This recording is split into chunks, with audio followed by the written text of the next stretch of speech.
over other people. Everyone has access. Let me put it your way. If you come up with a good idea and you lift when you speak, people may not vote for you. So we get people that can read and speak very well, and they present different programs. You vote on it, and there's a guy in a wheelchair, all twisted up, I can hardly speak. It's the ideas that count, not how they look. Are they tall and good looking? I'll vote for them.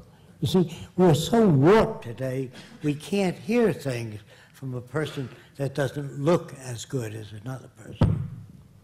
I think the mic's working. Hello.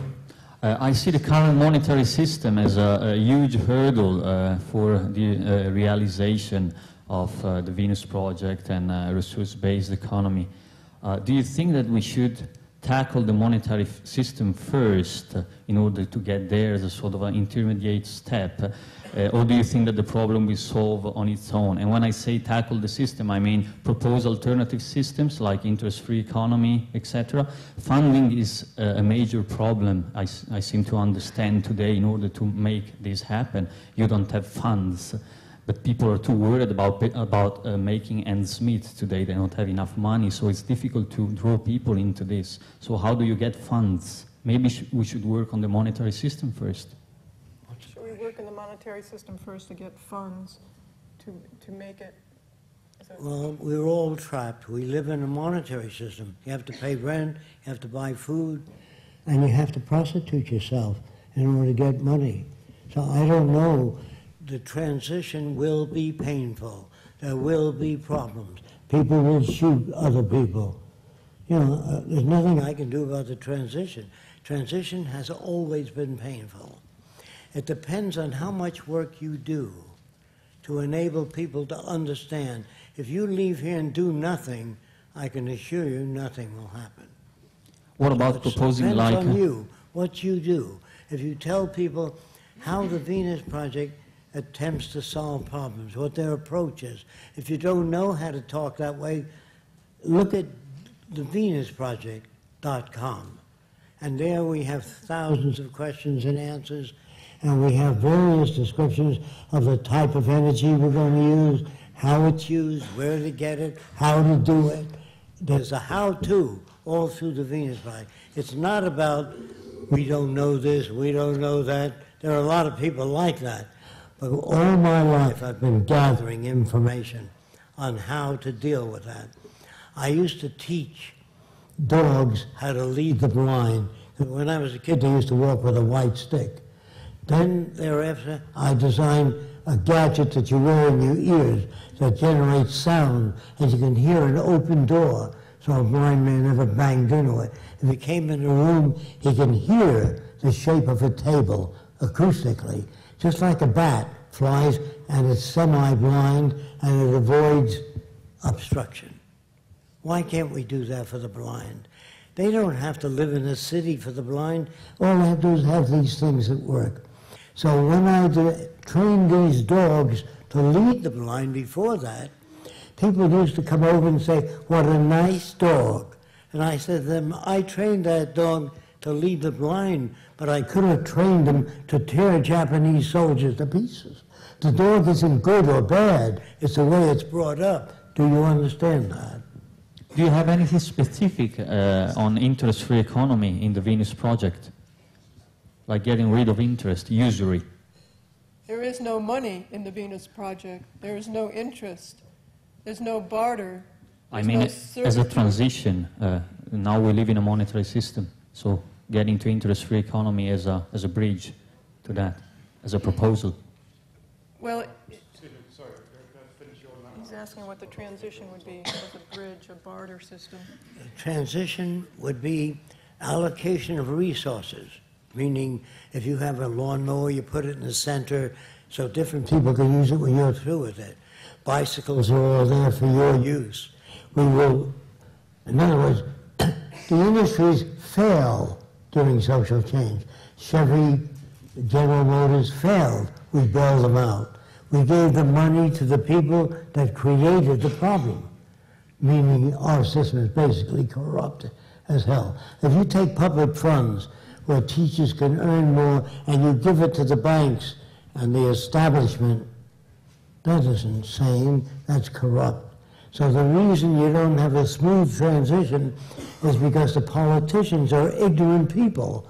They know investment banking, advertising, resource management, and these aren't professions that will help people.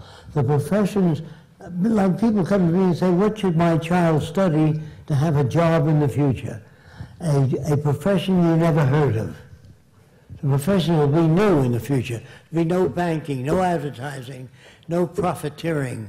Do you understand? The professions of the future will be environmental restoration, taking care of health of people, from youngsters to old people. All get health care, whether you have money or not. There's no money in the system, so you can't pay off anybody. You can't buy a congressman off. As long as you've got money around, you're going to have corruption. No matter how many nice laws you invent, it doesn't work. And if you make money selling drugs, and I say no to drugs, you're some kind of a pinhead that's going to respond to say no to drugs. A pinhead wrote that, the wife of the president. Real stupid person. I'm sorry about that. Fascinating. Thank you very much for a very refreshing talk. I really enjoyed it. But I want to press you on the point of the transition between the current unpleasant, corrupt state that you've described, which I think many of us would probably agree with, and the rather wonderful picture you paint of the future. My particular point is about the they that is supposed to exist or not exist. I was interested to hear your colleague Peter Joseph insist that there was no such thing as they, some kind of corporate entity that is plainly responsible for all this corruption and unpleasantness. But on the other hand, you this afternoon have said pretty explicitly that you think and recognize that there is such a group as they, what we may call the power holders, the corporate entity. My question to you is, surely those people are not going to give up without one hell of a struggle. You've said it's going to be painful, but have you any idea just how painful it's likely to be? These people will not give up without a struggle. They've already demonstrated their willingness to countenance death on a large scale, pollution, misery. Do you think they're going to stop? Do you think they're going to be, as Peter Joseph suggested, nearly embarrassed when you tell them your wonderful message? I suspect it'll be a lot worse than that. The they out there, the monetary system, the money people will probably object to this tremendously. How do you see a transition? Will they give it up? No, they will continue to object until their business collapses. And that's what happened. The banks are collapsing. General Motors is out, so we gave them money and bailed them out. But General Motors will not succeed because there's not that much purchasing power out there now. Not only that, General Motors never submitted a design for a car to the public to look at, which gets more miles per gallon, lower in cost than Japanese cars. They have no project. And if they have no project, it'll fail again, and the bailout will not occur again. You have to let this system go right into the crash. That's where it's going. And it has to crash. Unfortunately, I wish people were sane enough to say, how can we make a better future for humankind? They don't say that. They're always protecting themselves. General Motors, Ford, oil corporations tend to protect themselves. I didn't make it that way. That's the way it is. Jacques, there's another group of people that I'm sure you've heard of in India. They live in a city called Oroville, and they have a kind of different approach to the same problems that we discuss in this kind of forum. I would like to just hear your thoughts on what's going on there. We're really not that familiar with their approach. We've never heard it. Never heard of... We've seen some pictures of what they're doing, but Okay, we thanks. really don't know. It's a city in India that's a more cooperative type city. Okay, there are a group of people called technocrats. And It's they asking about believe, a different city. now, they believe in making a technical society in America. But if you don't deal with the world, the Chinese will do nuclear experiments, the Russians, all the others. You can't live to yourself anymore. I've had people come to see me, wealthy people, that say, can you design a city of sustainability for us? with a wall all around it. I said, look, people are not as stupid as they used to be during the last Depression. They can launch stuff over your wall. If you're eating and living well, nobody can sit around but starving while you're living well. The idea of living to yourself comes from the old world. We must move toward the brotherhood of humanity. This is what all religions try to do, but they don't know how to do it. If religious people understood the Venus Project, this is exactly what religion's about. Because they said, well, you're concerned with the material world. You want to build new houses and roadways and transportation. And they said to me, my kingdom is not of this world, it's up there. So I said, you forgot the Lord's Prayer. Jesus said, thy will be done on earth as it is in heaven. There's no money in heaven, no